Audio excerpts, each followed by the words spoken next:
Budget কত? 25-30। এবার কার টাকায় ঈদের শপিং হচ্ছে? আব্বু শপিং এর জন্য আপনার নিজের বাজেট কত? 20-25। ঈদের কেনাকাটার বাজেট কত? এবার ঈদের কেনাকাটার বাজেট ছিল 5,000 টাকা। কার টাকায় শপিং হচ্ছে না? জামাইয়ের টাকায় এবার ঈদ শপিং এর জন্য বাজেট কত? তো 25,000। এবার কার টাকায় শপিং হচ্ছে আর কি? যে ভাইয়া দিচ্ছে, আপু দিয়েছে, তেমন না 10,000। অলরেডি আমার শপিং হয়ে গেছে। এবার কার টাকায় শপিং হচ্ছে? ভাইয়া দিয়েছে, পাশাপাশি বাবাও দিয়েছে। ঈদের বাজেট কত? বাজেট 5,000। 5,000 টাকা। কার টাকায় শপিং হচ্ছে? আব্বু আব্বু। শপিং এর বাজেট কত?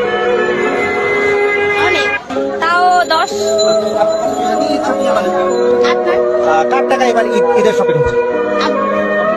আপনার হাজবেন্ড ট্যাক্স জানাবো না, কিন্তু ঈদের শপিং এর টাকাটা একটু বাড়াতে বলবো। এই টাকাটা কম হয়ে যাচ্ছে, নেক্সট ঈদে আর বেশি চাই। বাজেট নাই, টাকা নাই, তাই বাজেট নেই।